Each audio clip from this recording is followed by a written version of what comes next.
the year 2050, Earth was a world of extremes. Climate change had ravaged the planet, leaving vast swaths of land barren under the relentless glare of a sun intensified by decades of unchecked pollution. Cities once bustling with life now lay in ruins, their skyscrapers looming like skeletal remnants against a scorching, orange-hued sky. Desperate to reverse the catastrophic effects of global warming, a group of scientists devised a radical plan. They would seed the upper atmosphere with reflective particles through chemtrails, hoping to cool the Earth's surface. But in their haste and under pressure from governments desperate for a solution, they overlooked critical safety protocols. As airplanes crisscrossed the sky, releasing their payload of misty clouds laced with biological compounds, something went terribly wrong. The chemicals interacted unpredictably with the Earth's atmosphere, forming a sinister cocktail that drifted down in invisible tendrils, settling over unsuspecting populations below.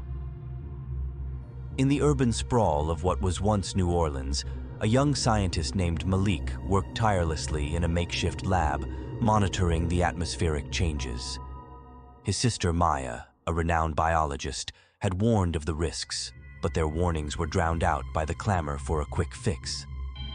One humid evening, as Malik stared out across the abandoned cityscape, a thick fog rolled in from the Gulf, carrying with it an acrid smell that made his eyes water. The mist clung to the cracked pavement like a living thing, seeping into every crevice. Unbeknownst to Malik, this fog carried more than just chemical particles. Deep within its murky depths lurked a mutation unlike any seen before. As night fell and the temperature dropped, reports began to flood in of strange sightings. Grotesque figures moving in the shadows, their distorted forms illuminated by the eerie glow of a moon obscured by smog. These mutants, once ordinary citizens, had been transformed into ravenous creatures driven by an insatiable hunger. Their skin blistered and cracked under the harsh sunlight, their eyes gleaming with an unnatural luminescence. They prowled the streets in packs, hunting for any sign of life. Maya, desperate to understand what had gone wrong, ventured into the heart of the city with Malik at her side.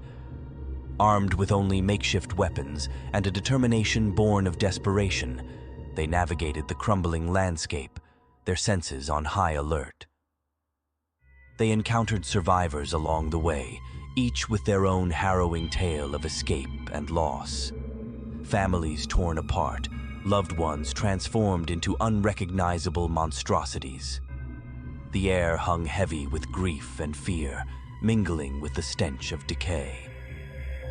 As they delved deeper into the city's labyrinthine streets, they uncovered clues that pointed to the true nature of the mutation.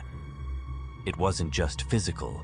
The chemical cocktail had altered the very essence of those exposed, twisting their minds and bodies into something primal and predatory.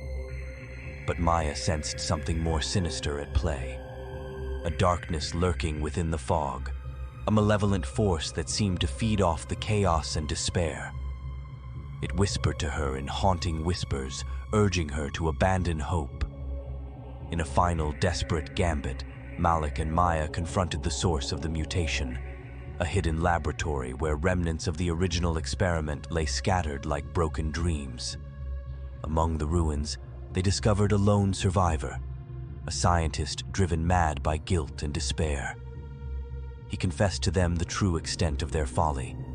The biological compound had been designed as a fail-safe, a last-ditch effort to ensure survival in a world on the brink of collapse.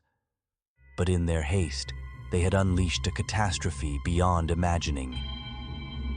As Malik and Maya stood amidst the ruins, surrounded by the echoes of a once thriving city, they knew there was no going back. The mutants still roamed the streets, their hunger insatiable, their existence a grim reminder of humanity's hubris. And as the sun rose over the shattered skyline of New Orleans, casting long shadows across the ruined landscape, Malik whispered a prayer for forgiveness, for the sins of those who had sought to play God and had instead unleashed hell on earth.